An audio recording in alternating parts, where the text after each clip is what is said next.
Welcome to the Group Home Riches Podcast. If you have the desire to be your own boss, create your own schedule, and become financially free while at the same time helping people in need, then you've come to the right place. At grouphomeriches.com, we teach people exactly like yourself how to get started in the group home business, and on this podcast, you're going to hear their stories firsthand. All right, ladies and gentlemen, welcome to a special edition of the Group Home Riches Podcast. Today, we're kind of doing a dual live Q&A and interview with one of our new coaches with Group Home Riches. The guest of honor, do the intro. Eric, welcome. Thank you. Hey, Brandon. Thanks for having me on. It's been a pleasure working with you so far and the Group Home Riches team. Also, for everyone that doesn't know me, my name is Eric. I'm out of the San Francisco Bay Area. I started my Group Home Riches journey probably about 3 years ago. Really, 4 years ago, I started trying to do things on my own. I ran into a bunch of stumbling blocks where, I didn't know the answers to certain things or how to do this. And one day I found Group Home Riches and started reaching out to Brandon, mostly through email. After that, I felt comfortable enough to purchase the course and started really implementing, what was being taught there. Listening to all the videos that I could, all the podcasts, on my way to work. So I was trying to do all this while, keeping a full-time job and trying to invest in an area that was about an hour and a half away from where I live. So that was 4 years ago, and now I'm on my fifth property. So I really just implemented what I learned and kind of tweaked everything to develop the systems on my end. Yeah, and I got it, as Eric mentioned, so he, with the gold course that we offer, kind of an online guide and, video tutorials, really everything that you're going to need. It's like a digital library, but with that, you get unlimited online support. And what I loved about Eric was that I could tell he was very hands-on and kind of learning as he went along. So we'll kind of get into this in a little bit, Eric, but I pulled up a couple of your earlier emails just to kind of show the journey to the people, listening out there, that just overall like general sense of fuzziness that everybody has in the beginning. It's just to kind of show that, you went through that too. So it's cool that we got all that documented. But before we get into that, why don't you tell us a little bit about kind of your background? Like, I think you started out in real estate, right? So why don't you tell us about how you got into that, and what made you even, what made you start to look into this niche to begin with? So my day job is in tech. Been in tech for quite a long time. Voice, video, networking is my background, but it just didn't do it for me anymore. It didn't excite me. It wasn't something that I wanted to continue learning. And although I'm very good at what I do, it just didn't interest me as much as learning about real estate and the home model. So my mother was a nurse. She owned a couple of restaurants. So I kind of grew up around the business. I was probably like 12 or 13, helping her write contracts. Now, what we call lease agreements or the license agreements. I was helping her do that and kind of learned about kind of demographics that she was helping and the business and really like the licensing and everything that went into licensed care homes. I thought it was like a struggle for her. It was like a lot of paperwork. It was a lot of classes she had to take, things like that to stay licensed. But eventually she got into independent living, and that's kind of like the niche that I wanted to pursue because I saw and realized that it was easier and faster to start the business. So she was getting older. I said, "Hey, Mom, like, I'll help you if you can help me take care of my daughter." So we kind of switched, right? My daughter was like young at the time. So I took over the business because she wasn't running it like a business. She just had a really good heart. Would let people rent for like $200. At that time, things weren't getting fixed. Kitchens, things needed to be replaced, and a lot of maintenance that we had to do, but like just the money wasn't coming in. So kind of took over and learned more about the group home model and applied it to those homes. since then, I've kind of branched out on my own and did things a little differently than my mom did. So, that's where I'm at here today on my fifth property, just being finished with the rehab. I'm just doing all the little things like furnishing it right now. I already have people that want to move in. I've already, sent them the license agreement, so gonna be good to go. Beautiful. So for the folks that maybe they're just starting out, a lot of people when they're first getting into this, they kind of go down the rabbit hole and just end up looking how to start a business like your mother did for the most part, right? A licensed facility, Yeah. just because that's what people they just think they need to do that. So why don't you just briefly explain the difference between what your mom did and then kind of what you discovered when you found the group home riches? But for a licensed care home, she provided all the care. Being a retired nurse herself, she cooked the food, she gave them meds, she gave them baths. It was really hard work. Took them to their appointments, provided those services that these folks needed. For the independent living model, we didn't provide any of that. It was like kind of the opposite. We put most of the support and care and working with, caseworkers and outsourcing that care and those needs, transportation, food, clothing, those type of things to external organizations. So is that kind of what made the light bulb switch for you when you guys started getting into independent living? Oh yeah, I saw that it was much easier. It was much easier to start up. It was much faster. There was more. We could scale quicker at that point. Yeah. And were you doing real estate stuff before you got this property kind of partnered with your mom, or was this your first foray into it? This was like kind of my first foray into it. I was learning the group home model and real estate at the same time. Yeah. So if she would buy properties, I would kind of like listen in and kind of learn about like negotiation and how she was finding them and things like that. And then until I was able to go out and purchase properties on my own. Cool. Yeah. It seemed like I remember when you first came and started working with us, it seemed like you at least knew what you were talking about. So you probably kind of listened to bigger pockets and real estate stuff, I'm guessing, Oh before you yeah, found us. it Okay. was bigger pockets, some meetup groups, local meetup groups. It was research online, YouTube, university, those type of things. Talking to a lot of contractors, getting bids on projects, getting their advice on what to do with the house, that type of thing. I just knew that I needed more bedrooms, and bedrooms were the key to me renovating these properties. That's what my whole goal was, to get more bedrooms.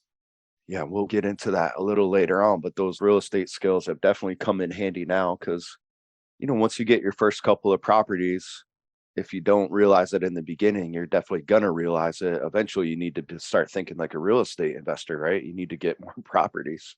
Right. So, all right, very cool. So, started with your mom. She got into independent living, and then you were like, all right, that's a little more my angle. You were more of like the real estate investor type. You wanted to have a business. You didn't necessarily want to be working in the homes like you saw your mom doing, right? Right. Exactly. Cool. And I now you're wanted to to the, help people, but I didn't want to be, the one to take care of them. But I wanted to find a way to provide them that housing. yeah. And there's a huge need for it, right? Especially where you're at. You're pretty much in the hub of the housing crisis. Question: how many properties did your mom have? She had a few throughout the Bay Area, and then Modesto, California. She had a 110 bed facility. It was a Oh, wow. three, got split up into three. So it's like 110 unit facility, and then part of it was a triplex, and then another part of it was what is the independent living portion now, which is like an 8 bedroom with one kitchen. I eventually split that up and made it a duplex. Cool. So she was able to kind of scale it up a little bit. She probably had staff working under her and everything like that, right? Yeah, she did. Yeah. Cool. So just to kind of recap for everybody, just to kind of explain the difference between kind of the assisted living, model, what Eric's mom was getting into, where she was licensed, she had to go through all that paperwork to become certified, licensed, she needed to become a nurse. She needed to provide the actual care for people. So she was providing nursing care and medical service and things like that. That is one route. There's advantages and disadvantages to doing that. What the majority of people do at Group Home Riches is completely different. Eric, do you kind of want to explain like your business model and kind of how it's a little more simpler than what your mom was doing? Yeah, definitely way simpler than what she was doing. What you want to kind of explain like the main differences and why it Um, is simpler? well, I mean, you don't provide the care, you have someone else be able to do that. You don't have to get the licensing, is, all you are is a landlord providing, housing to somebody. Yeah, you don't have to deal with a lot of the like regulations and red tape that you need to do with licensed homes. Yep. So for a lot of people out there, if you're just getting started, that's one of the first things that you kind of need to click because you're not really going to hear this anywhere else. Like if you contact, your local health department and see what you need to do, they're going to take you down the path to become a licensed facility. Most of the online articles out there about how to start a group home, they're going to take you down this path to 6 to 12 months of very cumbersome paperwork. You're basically starting like a medical company. Our business model is completely different. As Eric mentioned, he's basically, he's simply a landlord on paper. The difference is that rather than renting out a single family home to just one family or one individual, he's going to chop those rooms up, either rent them by the room or by the bed. That way it's, much more affordable for the tenant and much more profitable for Eric, which we don't need to get into the exact details, Eric, but maybe we could touch on that later on. And then if there are clients that need, like, say they need a nurse on hand or something like that, he's simply going to outsource that to like a local home health company or something like that. And typically, through the networking, which we're going to get to, most of that stuff is usually already set up, by the caseworkers that you're working with, right, Eric? Exactly. So part of my intake process is asking them about, these things. Do they have food? Do they have transportation? Can they take their own meds? Some of the qualifying questions I ask, and most of the time the caseworker is like, yeah, we're able to provide that. If you do get, say you do get a call from somebody and they don't have the services set up, do you just refer them to a caseworker or do you kind of take them in and help them get them set up with the services that they need? I usually like to work with people that already are engaged in services Hmm. already. It just makes it easier for me. I do have folks that are fully like independent and don't need any services, so I work with them as well. And that's a total, that's completely however you guys want to run your business. Some people kind of do put on that caseworker hat if they do get a lead from somebody that they do need, medical services or what have you, and it's not set up. Through your relationships, you can go and kind of help the people get set up with what they need. But, as Eric said, he likes to just keep things simple. You know, s- I'm guessing the majority of your leads are coming from like the organizations and nonprofits that you originally reached out to, right, Eric? Correct. Yeah. Yeah. So, they're already going to have, they're going to be working a program or working with a caseworker. They're already going to have their stuff set up. And this is usually kind of like the last line, right? Like Eric is, that transition from these people, maybe coming from the street, working with this nonprofit. Now they're transitioning into a more traditional lifestyle. And Eric's I'm guessing one of the very few landlords that provide this type of housing in your area. Do you have a lot of competition? There are other homes out there, but there's more demand and more folks that need the housing than there are homes. Yep. Which So not worried about it. a good problem to have in business. Yeah. So folks, I want to, before we kind of move on from like that difference between our business model and probably what a lot of you guys have seen out there, and what Eric's mother was doing. If you guys have any questions on that, if there's any fuzziness with that, drop that in the chat. We could take care of it now. For the folks that are on the webinar, Eric, I kind of pulled up some old emails to kind of show the progression. So if you remember this email, I think you wrote this where you were kind of, it seemed like you might have been a little bit fuzzy on this issue when you wrote this. Do you remember this email? Yeah, kind of vaguely. Um, So I was right in the middle of getting that home um, remodeled and basically split into two. yeah, and you were, wondering like if you needed to gut it and, get the sprinkler system set up and everything like that, which is, that's just one of those issues that you either didn't have to deal with or you don't have to deal with now, right? Right, Just a lot less regulation because in order to get, become an assisted living facility, a licensed facility, along with that comes a lot of like upgrades and things you need to do to the property that a typical landlord does not have to do. You kind of want to break that down a little bit, Eric, like the kind of differences there. I guess I can kind of give an example that happened on this last house. So going through the permitting process, during the inspection, they were looking at it and they were thinking it was going to be a licensed facility. So then they started asking me, "Oh, where's this? Where are these exit signs? Where are these grab rails? Where are these the sprinkler system?" And then I just told them like, "Hey, this is an independent living. Like I'm just renting out, per room or per bed. I don't provide any services." And right from that part, they were like, "Oh, okay." So they changed their permitting process for me, and I accepted my plans, knowing that it was just going to be independent living. Yeah, so this is something that's really key.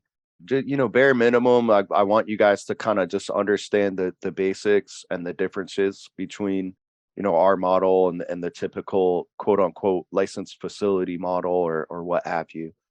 Kind of a real easy way to think about it, and it's usually an answer to a lot of questions or issues that might come up. You are simply a landlord, but you're offering affordable housing. The only thing difference is going to be the tenants that are living in your property. If, a local code department or a local, even a HOA or your local neighbors or something try to make you do additional paperwork or additional, upgrades to the home or anything like that, simply because of the people that you're, providing housing for, on its face, there's a legal term for that, and it's called discrimination. Okay. So if you go to, I have the gold course pulled up here, eventually you guys are going to really want to understand the nuances and be able to explain this stuff. If you do run across like inspectors, like Eric just, mentioned, or if code, worst case scenario, code does try to hassle you, it's really imperative that you guys understand the rights and you understand the laws. And there's a ton of information in here in the gold course in the legal section, breaking all of this stuff down. But just to recap, on paper, you're a landlord. You're simply offering affordable housing. If a local, city or government says, well, because you're housing insert any demographic, old, seniors, veterans, what have you, oh, you need to get a new roof and a new sprinkler system. Do they make every other landlord do that in your area? No. So if they make you do that, that is discrimination. Okay. So definitely, at least understand the basics. And then if you guys do, if you're a gold course member now, or if you do end up signing up for the gold course, you're going to want to go through this information and, chip away at it. But eventually you want to be able to explain this stuff. Sometimes even with your marketing, Eric, when you were like talking to nonprofits and, social service organizations and stuff like that, did you have to kind of explain this stuff to them and that you weren't licensed or anything like that? Or did they kind of know the drill already? Oh, they knew the drill already. Okay. All right. Yeah. Very cool. All right. Let's see if we have any like specific questions on that before we get. Bettina asked if there's any chart comparison. Not really. Just start with the basics. I'll ask Eric. I think this is kind of more to what Bettina was getting to, a chart comparison of licensed versus independent living, which I guess is what you call what we do. Can you rattle off some of the advantages and disadvantages to each model, Eric? Yeah, so license, more overhead, more red tape, um, harder harder to scale, harder to grow. Independent, less red tape, easier. It just feels like there's more demographics and like a bigger like pool of people, I guess. Yeah, not having to, you know, retrofit your house to be like ADA compliant or anything like that. Yeah, I mean, there's so many like to come to mind. I mean, you not having to provide all those services and just working with other people to provide services. Yeah, those are the main points. So Bettina, we don't really have a chart, but it's good to understand the advantages and disadvantages. I would say the main advantage to the licensed route is just your top line, your revenue. Your revenue is going to be a lot more because you are charging for the services, but then what comes along with that? You need to basically, you're starting a medical company, so imagine the paperwork that needs to go into all that, and then you need to manage staff, etc. uh, you need to care for the clients and all the stress that comes with that. But we do have a couple members that go on to do that, and you definitely can make a lot more money per property, definitely, but it does come with a lot more stress, a lot more red tape. It's going to take a lot longer. And you know even though with our model you don't make as much as an ALF per property, simpler to scale, simpler to get started, and you still end up making pretty decent money. um Eric, compared to you, do you have any just traditional, regular rental properties, or are all your properties, the shared living model? They're all the shared living model. I've never done a traditional rental. You remember, at least through your research though, like looking into rental properties and stuff like that, how do your properties compare to like your traditional, landlord, as far as income goes? Yeah, so the traditional landlord will want like whatever fair market, rent is, for that area, that zip code. But we're able to, double, triple, what they're expecting or what they're asking for just in terms of rent. The Not, average landlord cash flow, it's about 2 or 300 bucks per property. How do you do compared to that? yeah, definitely more than that. Yeah, so I would say it sounds like a catchy headline, but after all, our clients and working with you guys hands on, I would say on average, the shared living model, as long as it's like 4 bedrooms plus, you're gonna 10x what a typical landlord's gonna pull out of that property. Would you say that's about right, Eric? Give or Oh take? yeah, definitely right. Yeah. Cool. All right. So, and you're opening your fifth property now, Mhm. right? And Yep. here's another cool thing about it. I don't know if you guys caught it. Eric has a full-time job on top of this, right? Yep. There's no way you would be able to do that. Would you be able to do your job now, your full-time job, and one ALF No. on the side? Yeah, they're No. each one is pretty much like a full-time job, right? Yeah. Yeah. So totally different. Definitely disadvantages and advantages to each model. What we like to do here, just, we want everybody to kind of be clear on what their options are and then let you guys decide. If you do want to go the ALF route, let me know after the call and we're happy to point you guys in the right direction. I find I've probably spoken with thousands of people over the years. Let's say about 99% of them, when given the option, they end up going with our model. So this was cool to kind of see these old emails from you, Eric. So this was one when he was just getting started out and seemed like he was kind of fuzzy about that and, asking about the sprinkler system. Looks like you were looking at a $40,000 charge to get everything fixed up to their code and permits and everything like that. Yeah. Uh, so you figured that out. So, all right, so we'll rewind. So Eric kind of grew up kind of in the business working with his mom. So great start. He got interested in real estate, kind of, learned about the independent living model. His mom started doing it. Then he found group home riches, which really, gives everybody the details on kind of how to start that model. You could kind of see here, it was still, fuzzy about the whole thing. This was back in July of 2020. And then once you kind of found us, you kind of had the property, Eric, what were like the next steps to get in rocking and rolling?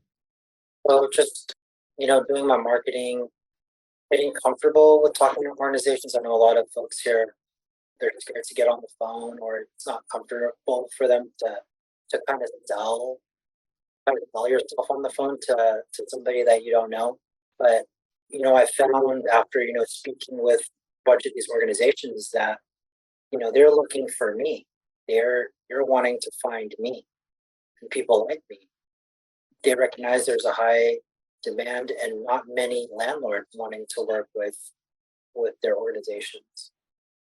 Yeah, so why don't you dive into that a little bit? What do you mean by like these organizations? What do they do? And So how do these you org how do you find them?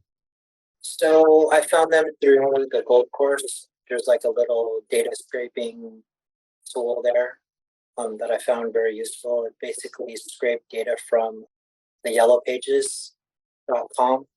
So you would punch in keywords or key terms that the Gold course lists out, and then it does a search on that page and puts it out to a nice little spreadsheet for you.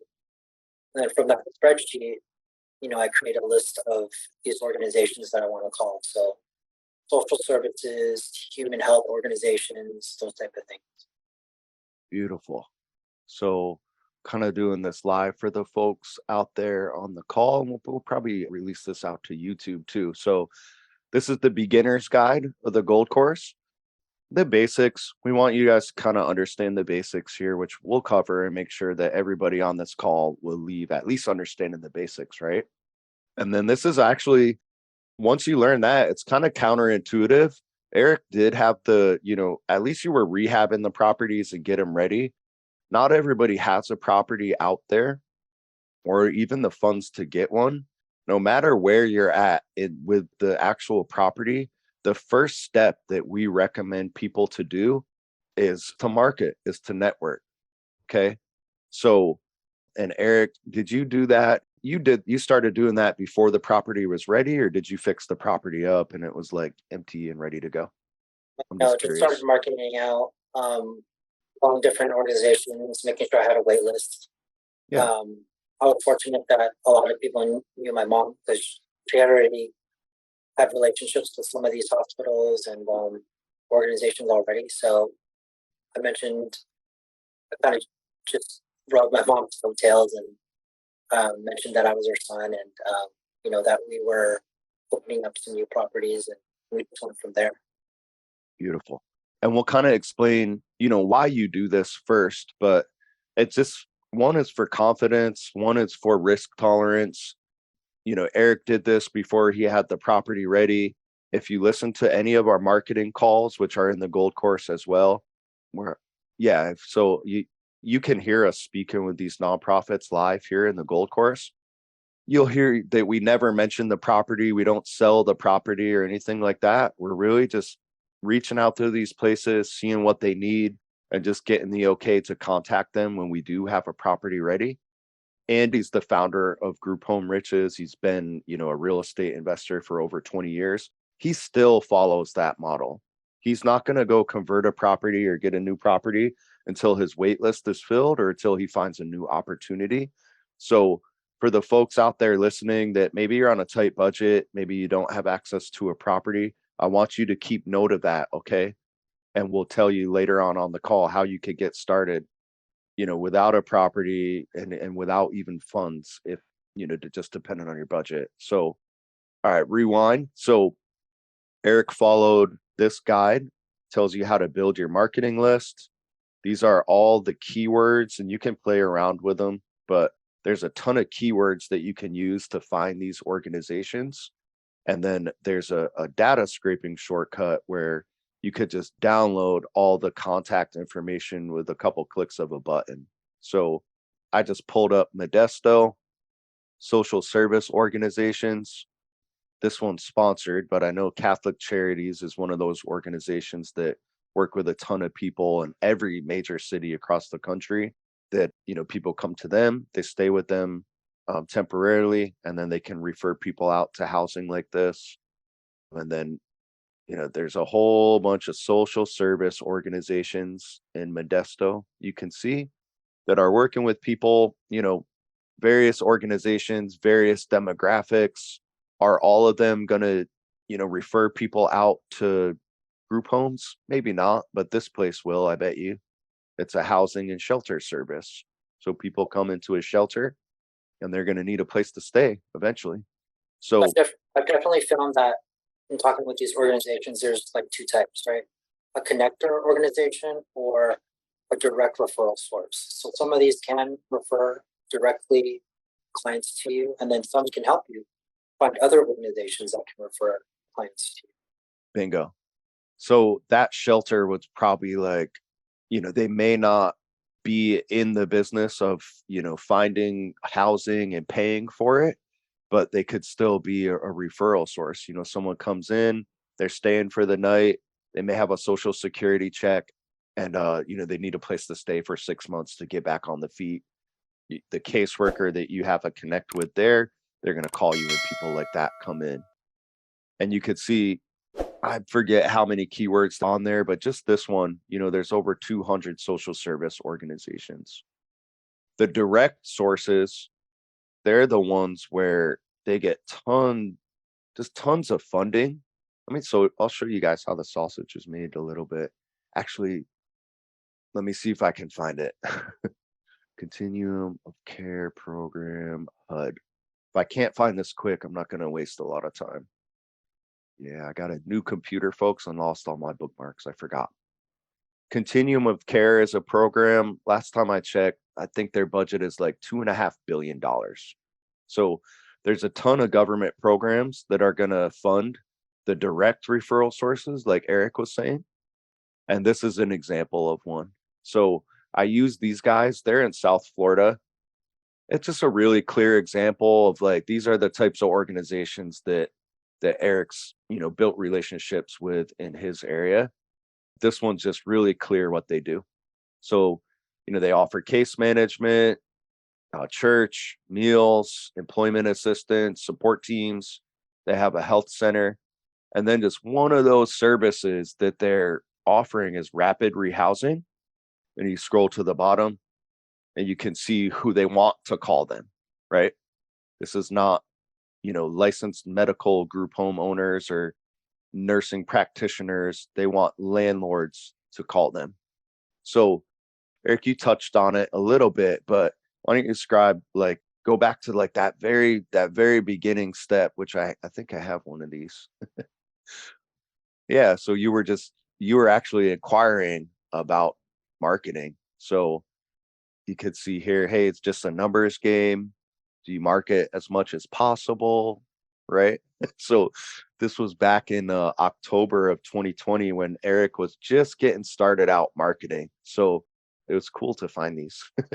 But Eric, why don't you kind of describe, like, when you were first starting out, what like, were you a little bit nervous to make these calls and reach out to these people, or what was that like?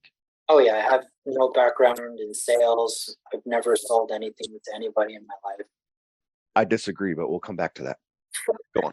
It was very, very like difficult for me to hop on the phone with somebody that I didn't know and try to sell them, services or pitch to them because I've never done it, So I would stumble through things like I'd forget my own phone number, or like I would click on the wrong website, or just stumbling through the calls. It definitely took a lot of practice for me to get kind of comfortable. But the more I did it, the more I got comfortable with it, and that's what I'll do with my clients. Is we'll do some like role play. I think it helps out a lot because I'll throw out like curveball questions to them and kind of make them think about how they're answering things. I kind of wish I had someone to do that with back then. But yeah, it just took a lot of practice for me. I just call random organizations or like things I knew I wasn't going to, pursue just to get practice with, It definitely took a lot of time for me to get comfortable. Beautiful. And what was it like, after you kind of got over like the nervousness and kind of got comfortable on the phone? What was the response like when you started calling places like this in your area?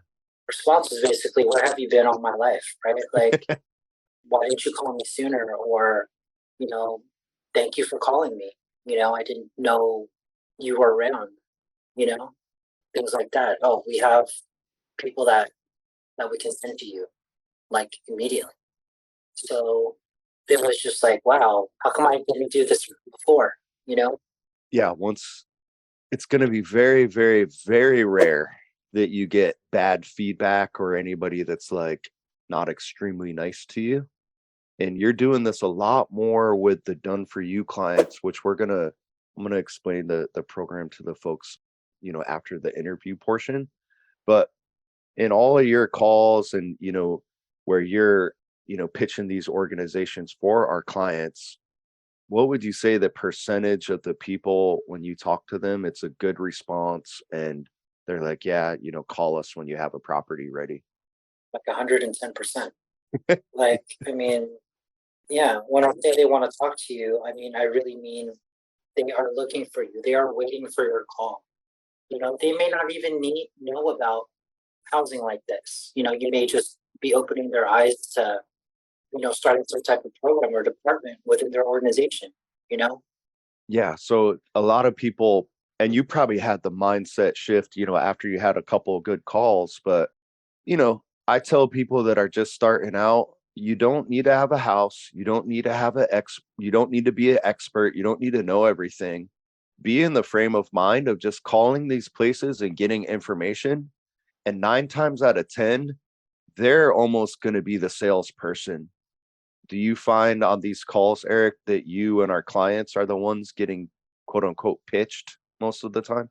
Exactly. I mean, once we open it up to, hey, tell us about your organization, then they start doing it. And we tell them, we may have a property, available soon. Then they're like, oh, how do we get our folks in there? What's your criteria? What do we need to do to get set up with you? Do we need an MOU? What kind of contracts do we need to send over to you? When can we meet again? Oh, I want you to meet our director, then it goes from there. Yep. And that's the name of the game.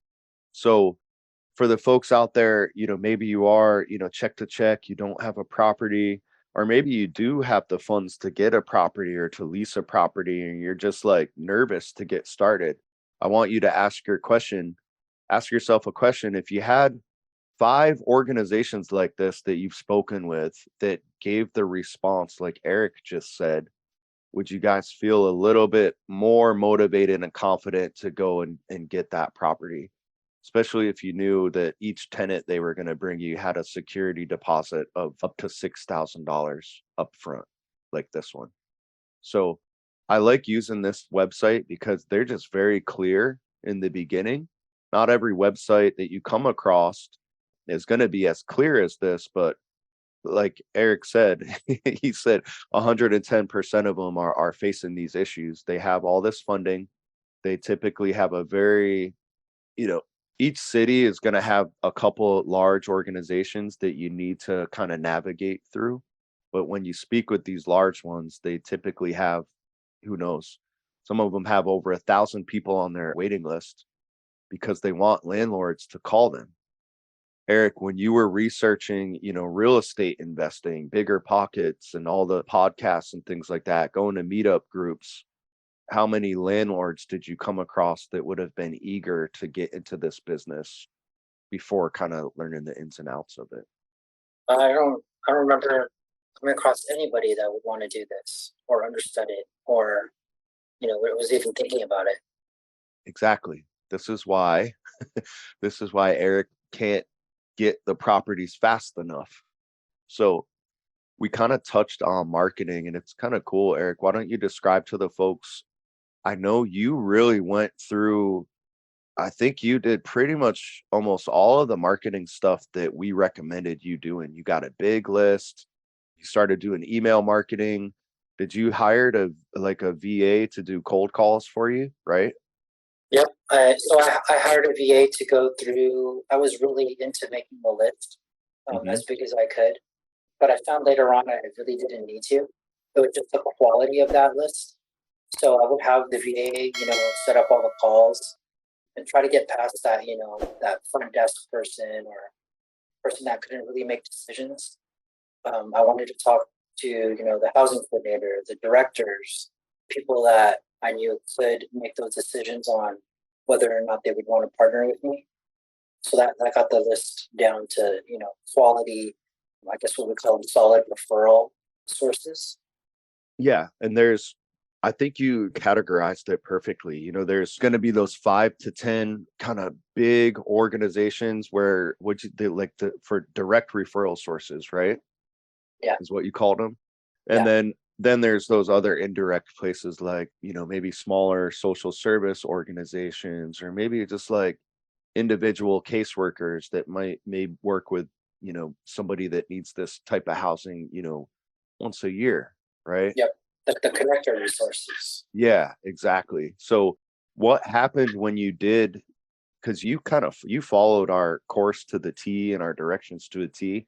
What happened when you did start going really big with your marketing and kind of got everything rocking and rolling? What happened to your phone? My phone started ringing off the hook. I was not able, then I felt bad. I couldn't answer every call. Yeah. I just get all the voicemails and try to call back who I could, and set up appointments that way. But yeah, there was no way I could handle all the calls. And at this point, I think you told me recently, like you kind of had to turn the marketing off because you were getting too many calls and couldn't get the real estate quick enough, right? Yeah. After you do all the initial marketing and making your connections with all these organizations, you'll find that after a certain point, you don't need to market as hard anymore because they'll already know you. Yep, exactly. So, and now it's kind of, now you're a real estate investor at this point, looking for properties.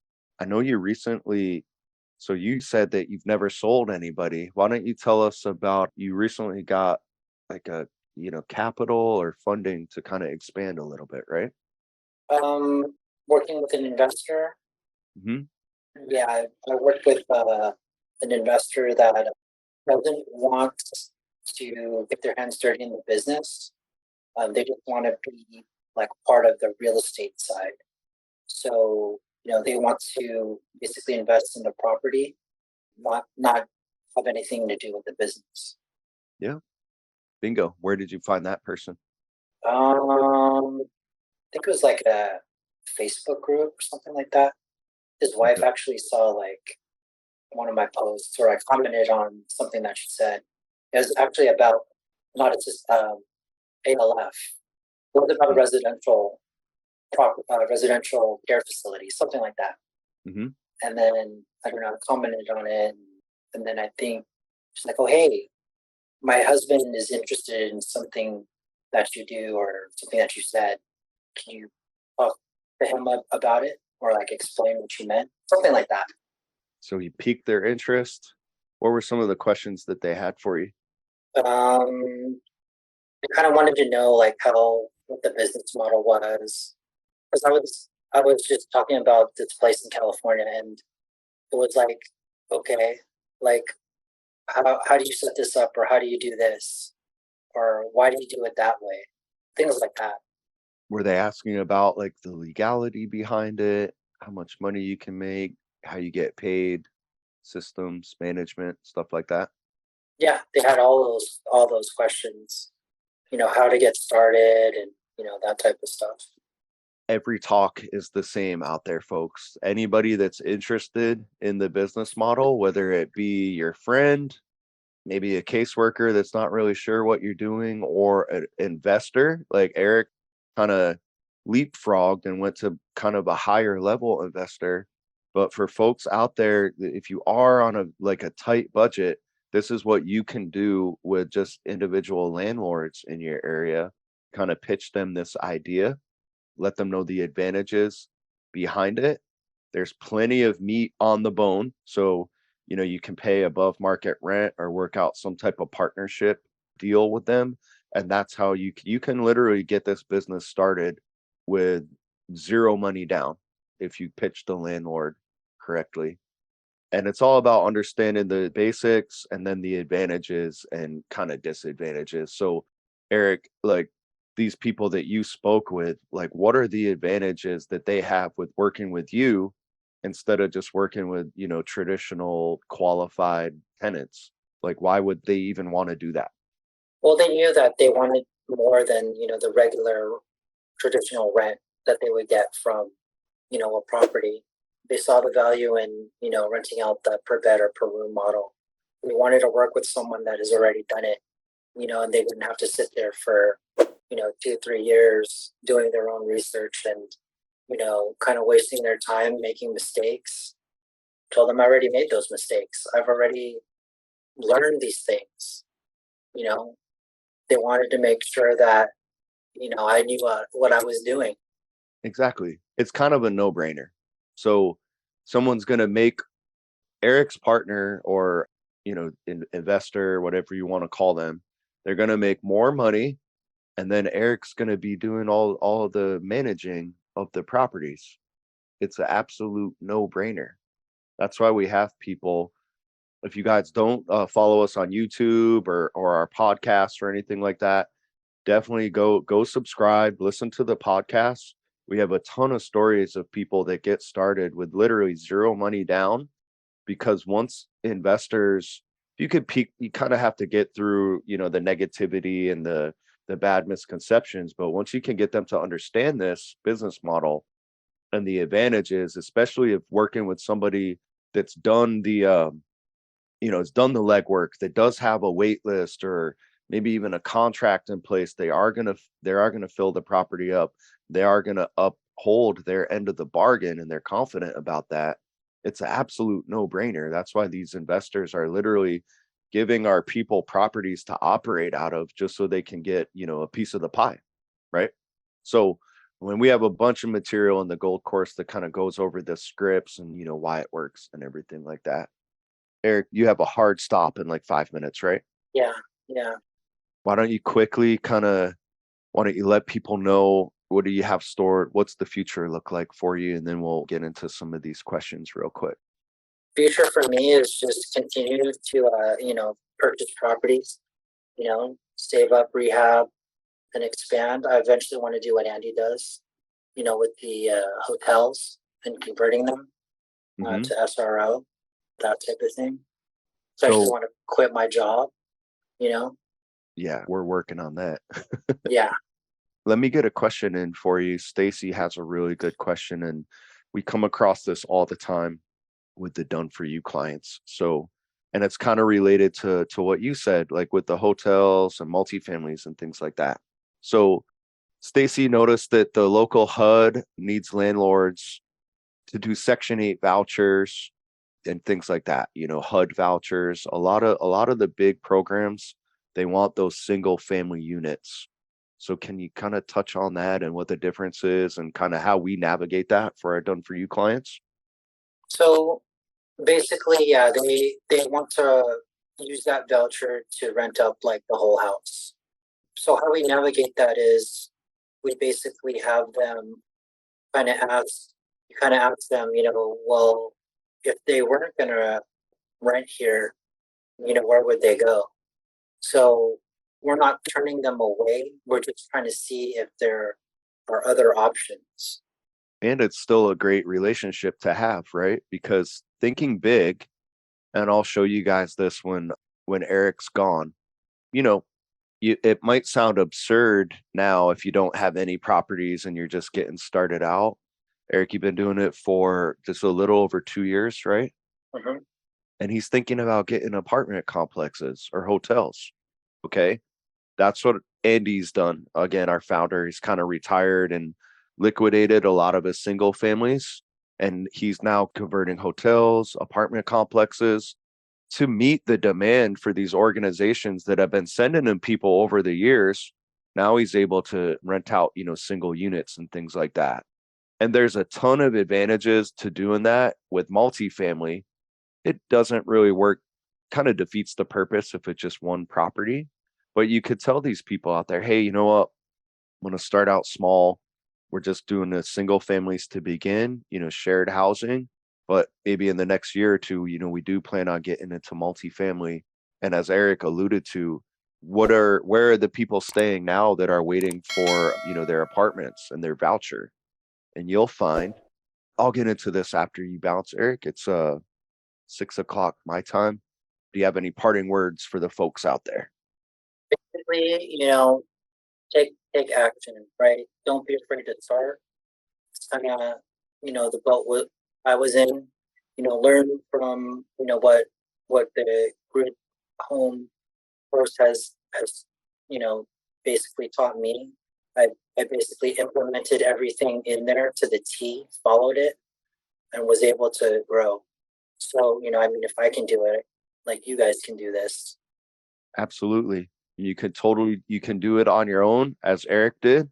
Grab the gold. I recommend you get the gold course. It's definitely going to help. At the time of recording, it's only $199, and that's just a one-time fee. With that, you get unlimited email support, which we are more than happy to help people along the way. Can you vouch for that, Eric? Definitely helped me.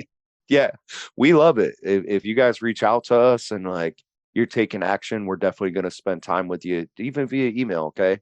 We have a private Facebook group for Gold Course members, a ton of information in there, a ton of people that are happy to help. But the reason I kind of want to do this live with you guys, Eric had just recently kind of came on and he's coaching with us now. So we have the Gold Course.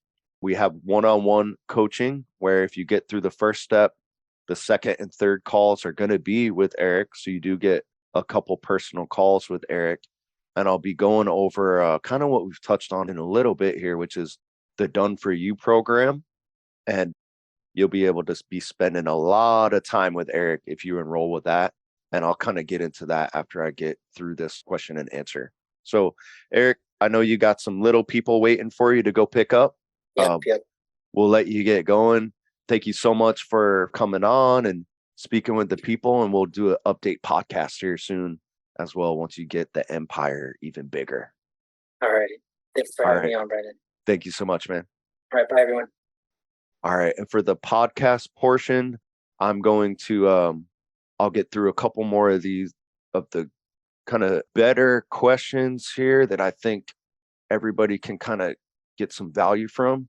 And then I'm going to end the podcast portion and kind of stay on the live webinar for the folks listening out there.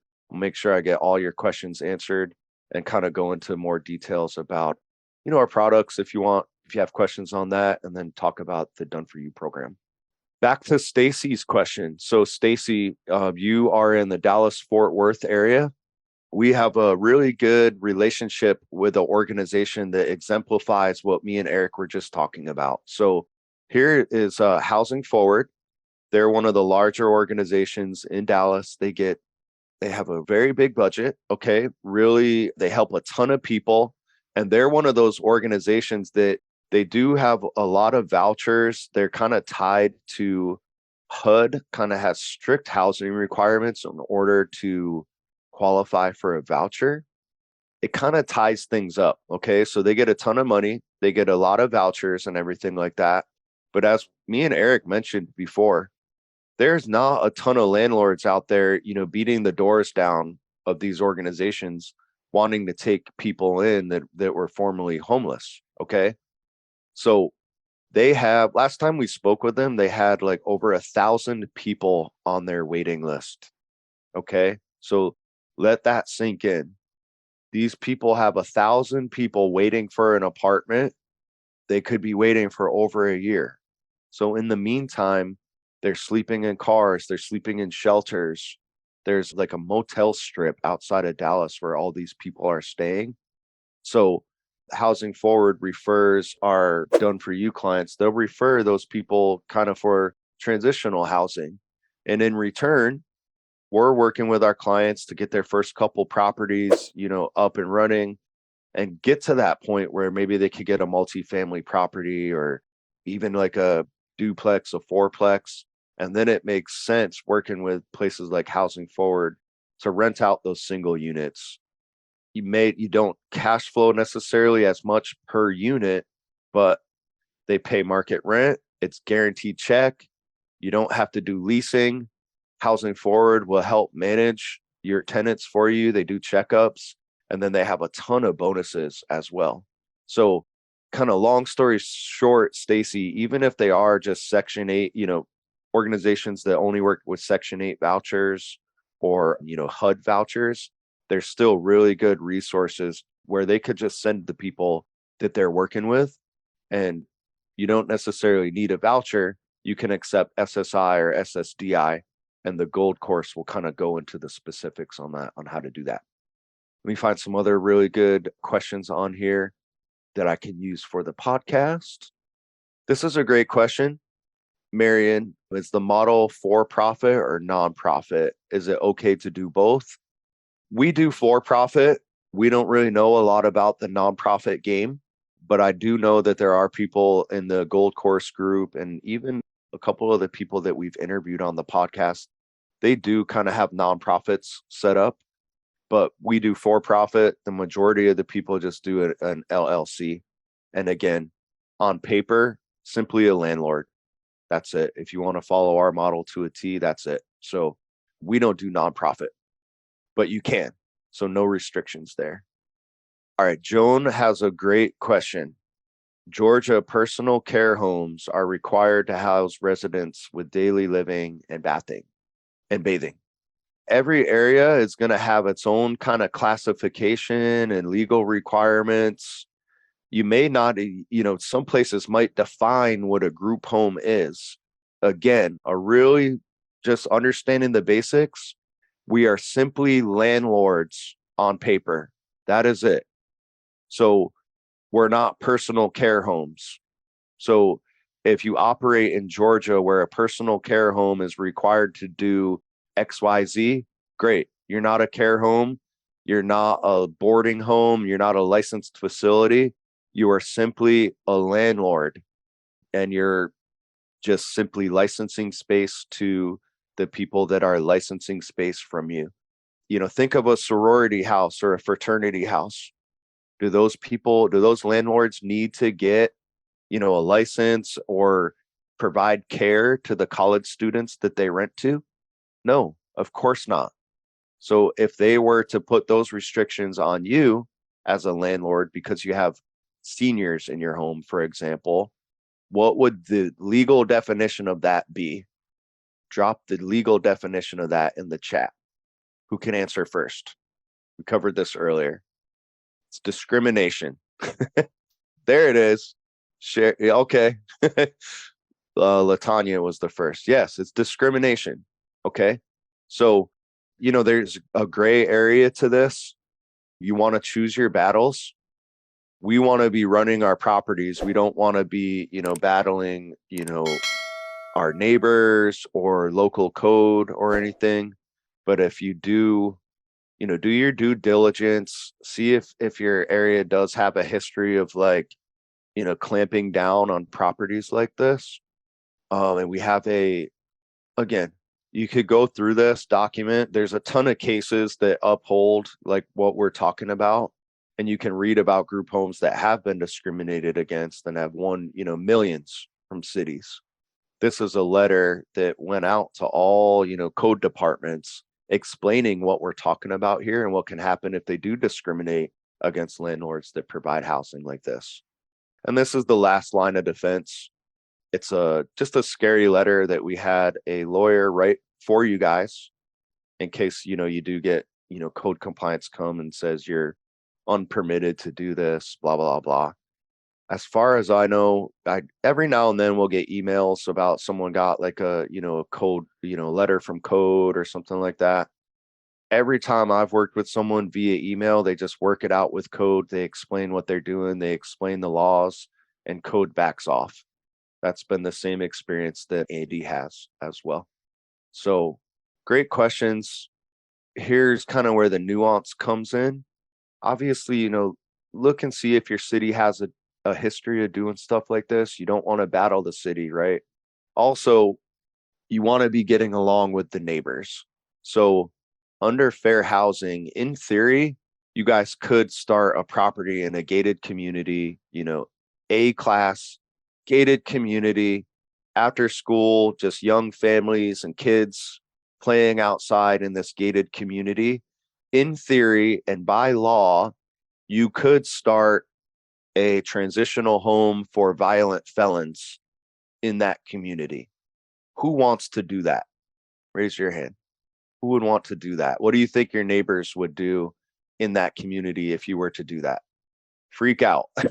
Yeah. So those neighbors don't know the fair housing laws and codes and things like that, right? So again, choose your battles.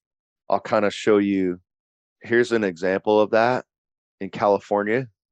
So again, this is where Eric operates in California, but you will see backyards. There is in California, there's, cities have gotten together, neighbors, and got law. They're called not in my backyard laws, where, in these communities, kind of like what I described, they will get together and they will try to, shut down, say, like a sober living property. Is it against federal law? Yes. But if you were a group home owner, would you rather go through like a 2 or 3 year court battle with your neighbors? Would you rather just go to like an area where you're not going to have that legal battle? We choose the latter. Okay. We don't want to be battling in court or anything like that. So this is a really good example of kind of the gray area here, and where there is like a little bit of, back and forth. But on paper, the federal laws are on your side, but definitely choose your battles. Let me see if there's one more really good question like that I think, all the listeners out there can get some value from. And if not, we'll wrap up the kind of podcast portion of this and I'll stay on with the folks that are on the webinar. Marianne, another amazing question about just explaining this stuff to landlords.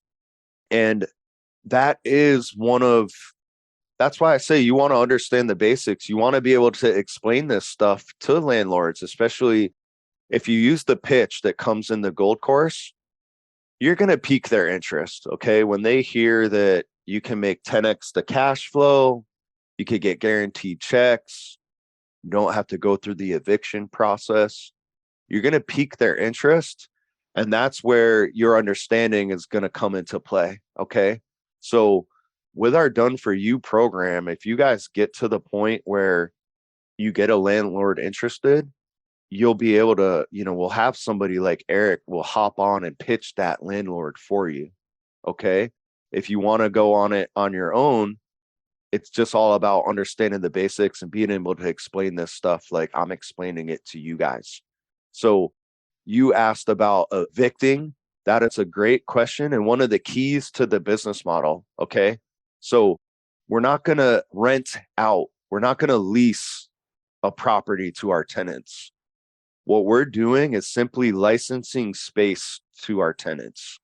So one of the key, this is the bread, and this is kind of like the glue that holds everything together. This is definitely worth more than the gold course 10 times over. Okay. So one of the really cool nuggets inside the gold course is you get the tenant agreement that Andy uses. The technical legal term for it is the license agreement. We just changed it to tenant agreement to make it clear. Okay. But the legal term for it is that you're licensing space to the tenants. That is it. So this agreement is written heavily in your favor. It outlines all the house rules and legalese. Okay. And you can tweak it to your liking, of course. But long story short, Marianne, we're not leasing to these properties. To our tenants. We don't have to go through the eviction process. If anybody breaks the rules or, a check doesn't come in for any reason, you're under the agreement. You ask them to leave. If they don't leave, they're considered criminal trespassing. So yeah, bingo. She said it's licensing like Airbnb. Okay.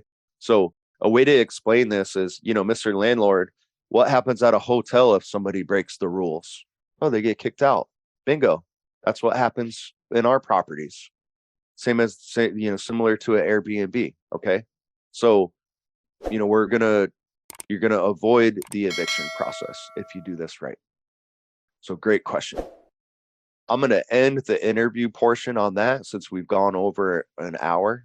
So folks listening to this on the podcast or watching it on YouTube, 100%, if you are not on our mailing list, go to grouphomeriches.com, sign up for your free 5-part course.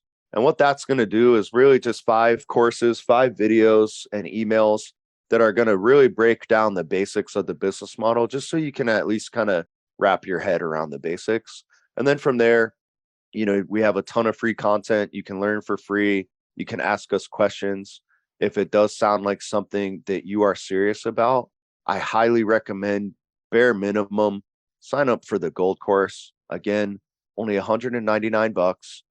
You get unlimited email support, as we demonstrated with Eric, right? You can work your way through the program and reach out anytime you have questions. At the time of recording, access to the private Facebook group comes with this purchase as well. So if it does sound like something that you're interested, go sign up for the gold course. Bare minimum, head to grouphomeriches.com, sign up for the free material. Thank you so much for listening. If you guys have any questions, reach out to us anytime. Thank you so much.